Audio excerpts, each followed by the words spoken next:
क्या क्या dietary modifications या लाइफस्टाइल चेंज करने चाहिए जिससे हमारा जीएफआर इंप्रूव करे।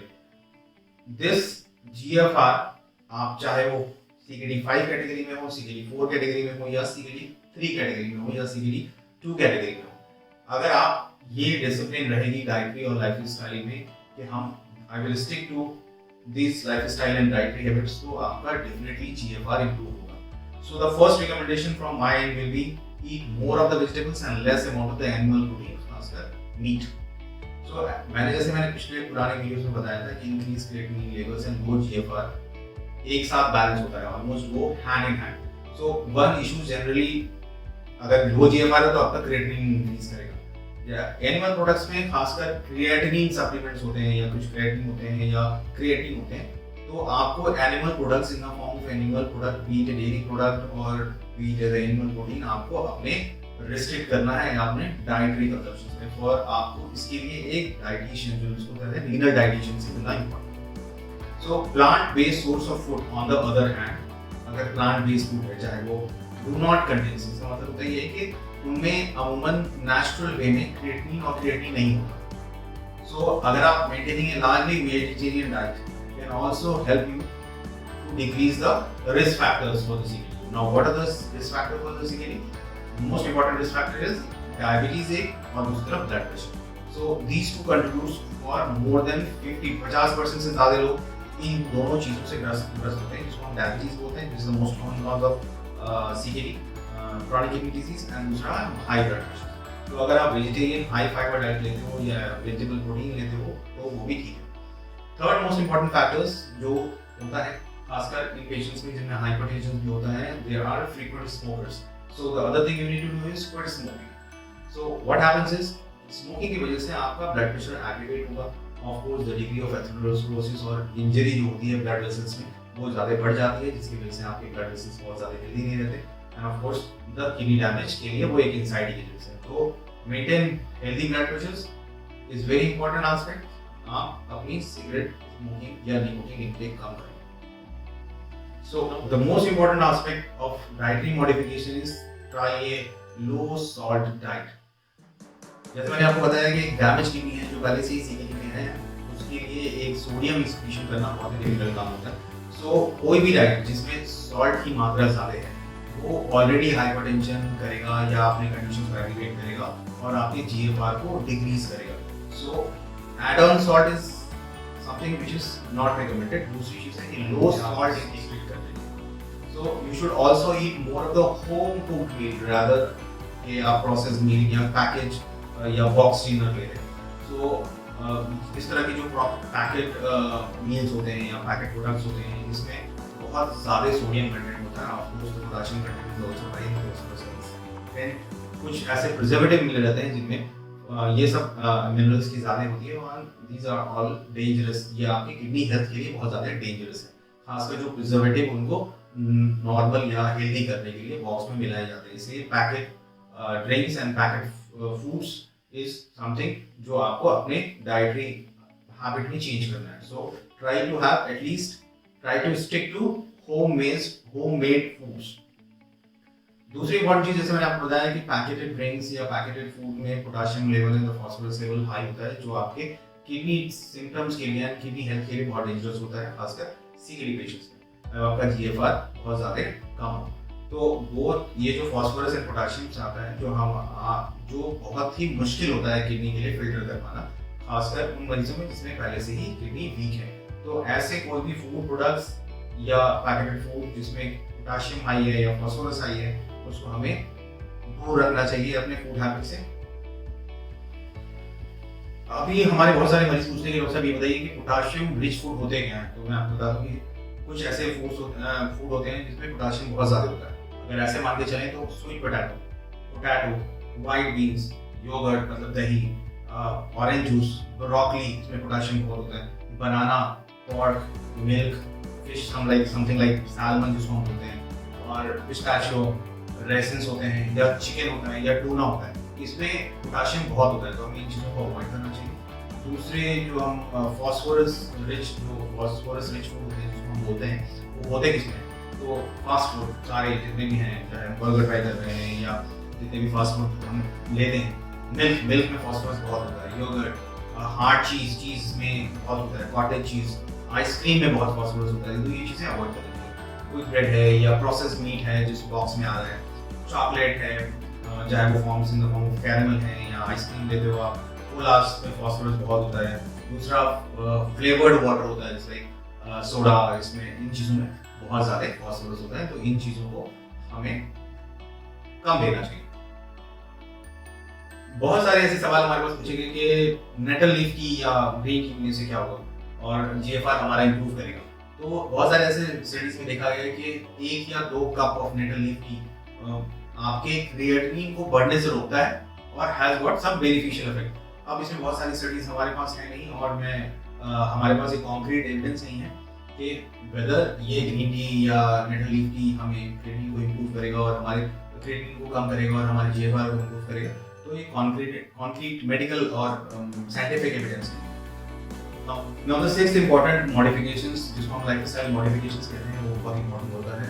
those patients जो सीकेडी है, इनका जीएफआर काफी कम हो गया है, is to exercise regularly। Exercise बहुत सारी चीजों में फायदेमंद होता है, खासकर ये improve your diabetic control और ऑफ कोर्स अगर पेशेंट डायलिसिस करे तो डायलिसिस की एफिशिएंसी बढ़ जाती है and it helps in lowering your blood pressure level and the cholesterol levels. Now अब हमें कितना एक्सरसाइज करना चाहिए और कितना एक्सरसाइज नहीं करना चाहिए। So what is the adequate levels of the activity we should include our daily habit. Strenuous physical activity, जैसे मैंने पहले बताया था कि increases the creatinine burden level. So muscle breakdown ज्यादा होगा, आपका क्रिएटिनिन अगेन राइज करेगा which can increase the burden on your kidney. So the best option is to engage in a regular moderate exercise. So our recommendations for all those जो भी CKD patients हैं जिनमें GFR कम हो गया, creatinine बढ़ रहा है gradually, is moderate regular exercise. मान के चलिए फॉर एग्जांपल अगर मैं बताना चाहूँ तो यू साइकिलिंग या वॉकिंग जिसको हम ब्रिस्क वॉक कहते हैं वो 30 मिनट्स a day हर दिन आधे घंटे 3 to 5 days in a week, that's mean हर दिन 30 मिनट और ऐसे एक हफ्ते में या 1 वीक में 3 to 5 days is adequate for you. So our recommendation is don't go for muscle building, don't go for any external activities and restrict your exercise durations to 30 minutes a day and एक हफ्ते में 3 से 5 दिन। जो 7वां most important factors है जिसकी वजह से सीकेडी ग्रेजुअली वर्सन होती है या आपका जीएफआर ग्रेजुअली कम होता है is a conditions known as obesity. So obesity एक बहुत ही ब्रॉड प्लेटफॉर्म में आती है जिसको हम मेटाबॉलिक सिंड्रोम्स कहते हैं और तो सब मोस्ट इंपॉर्टेंट जो चीज होती है वो आपको अपना वेट मैनेज करना है। सो ओबेसिटी अपने साथ बहुत सारी चीजें लेके आती है, blood pressure, diabetes, glucose intolerance, तो एक अम्ब्रेला कैटेगरी होती है जिसको हम बोलते हैं मेटाबॉलिक सिंड्रोम्स, उस कंडीशंस में आती है। तो ऑलवेज अवॉइड रिस्किंग डाइट्स और फैट डाइट्स जिसको हम बोलते हैं जो they are specially recommended by physicians और रीनल डाइटिशियंस। तो हमेशा आपको एक रीनल डाइटिशियंस एडवाइस करती है उससे स्टिक रहना चाहिए and always try to maintain your diet, maintain your weight and not let you आपका वजन बढ़ने नहीं देना चाहिए। मेंटेनिंग ए हेल्दी वेट का मतलब क्या होगा? इट इज इजियर कि आपका दोनों कंट्रोल हो रहा है, ब्लड प्रेशर भी कंट्रोल हो रहा है और शुगर भी कंट्रोल हो रहा है। खासकर ओबीस पेशेंट का हमने देखा है कि द लेवल ऑफ कंट्रोल जो शुगर कंट्रोल होना चाहिए वो नहीं हो पाता। Of course the number of drugs जो हम मेडिसिन देते हैं ब्लड प्रेशर के लिए वो भी कंट्रोल नहीं हो पाता। कुछ ऐसे मेडिसिन अगर पेशेंट्स होते हैं जिनमें हम ब्लड प्रेशर कंट्रोल हो रहा है एक मेडिसिन से, ग्रेजुअली वजन उनका बढ़ रहा है और अब उनका ब्लड प्रेशर कंट्रोल पुअर हो गया और हमें 1 drug, 2nd drug and 3rd drug. दूसरी चीज ओबेसिटी वाले पेशेंट्स में किडनी पहले से ही ओवरबर्डन होती है, तो जो टॉक्सिन्स या जो वेस्ट प्रोडक्ट किडनी को एक्सक्रीट करने हैं वो उतना नहीं कर पाती थी, जिसकी वजह से obesity is directly related to your GFR status. तो अगर आपका जीएफआर बहुत डेटोरिएटेड है या क्रिएटिनिन बहुत हाई है तो आपको अपना वजन कंट्रोल रखना पड़ेगा। Now coming on to the medical treatment, इसलिए मैंने अगर ये सारी चीजें करने के बावजूद भी आपका स्टेबल नहीं होता है, ये क्रिएटिनिन ग्रेजुअली राइज करता है, you are following into the category, तो द रिकमेंडेशन इज आप अपने डॉक्टर से कंसल्ट कीजिए, speak with your renal dietitians, खासकर ब्लड प्रेशर की डिजीज में कुछ ऐसी मेडिसिन डॉक्टर प्रिस्क्राइब करते हैं जिनकी वजह से जो आपका ग्रेजुअल प्रोग्रेसिव जो डिटोरिएशन है किडनी फंक्शंस का वो कम होगा। तो जैसे मैंने बताया रीनल डाइटिशियंस का मेजर रोल होता है आपके आप क्या खा रहे हो, किस तरह की चीज़ें ले रहे हो, आपके मिनरल्स एंड प्रोटीन इनटेक कितने हैं, वो चॉक आउट करने में, जिसमें हम बोलते हैं स्टेबलाइज करने में. So adherence to the renal diet is most important. And आपको दूसरी चीज़ें रीनल डाइटिशियंस आपके साथ दूसरी चीज़ें मिलेंगी, जिसमें आपको वेट कंट्रोल समझाएंगे, जिसमें आपको कैसे कैसे आप अपनी किडनी को कम स्ट्रेस दे सकते हैं. सो कैसे आप अपने वाटर इनटेक कितना मेंटेन करना है और एक बैलेंस कैसे बनाना है फ्लूइड और मिनरल्स इनसाइड योर बॉडी. तो ये बहुत इंपॉर्टेंट चीज़ है जिसको आपको हमेशा कंसीडर करना चाहिए. So always discipline and genuinely and religiously stick to your diet plan, जो एक बैलेंस रीनल डाइट प्लान होना चाहिए. Now coming on to the second recommendations is आपको हमेशा अपने अंडरलाइन कॉज जिसकी वजह से आपकी किडनी ऑलरेडी डैमेज हो चुकी है या आप कैटेगरी सी की कैटेगरी में फॉल कर रहे हो या जीएफआर रेट हो गया है, उसको आइडेंटिफाई करना इंपॉर्टेंट है. आइडेंटिफाई करने की वजह से आपका होगा क्या कि अंडरलाइन पैथोलॉजी जिसकी वजह से आपकी किडनी डैमेज हुई है उसको आप कंट्रोल कर सकते हो.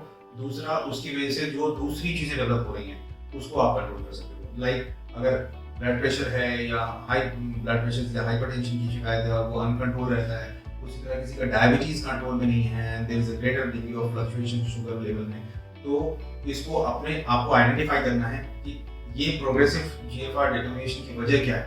ये डायबिटीज है या ब्लड प्रेशर से है, और ये ऐसा क्यों हो रहा है कि हमारा डायबिटीज कंट्रोल में नहीं है या हमारा ब्लड प्रेशर बहुत ज्यादा फ्लक्चुएट कर रहा है. तो ये दोनों जो कॉजेज जो मैंने आपको बताया, डायबिटीज एंड हाइपरटेंशन, ये दो इंपॉर्टेंट कॉजेज हैं जो आपको आइडेंटिफाई करने हैं और आपको इससे रिलेटेड टेस्ट करना है कि आपका शुगर लेवल कंट्रोल नहीं है, चाहे वो यूरिन टेस्ट हो चाहे आपका ब्लड टेस्ट हो.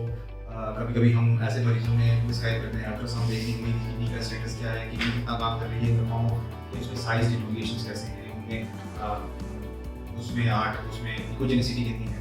तो ऐसे कंडीशंस में हम जो अपने मरीजों को अल्ट्रासाउंड या सीटी स्कैन भी रिकमेंड करते हैं कि कहीं पर ऑब्स्ट्रक्शन तो नहीं है. तो इट इज ऑलवेज, कभी कभी ऐसे अगर ग्रेजुअल डिविएशंस हो रहा है तो बायोप्सी करने की जरूरत पड़ सकती है. इसलिए अपने किडनी डॉक्टर्स को तुरंत ट्रीट करें.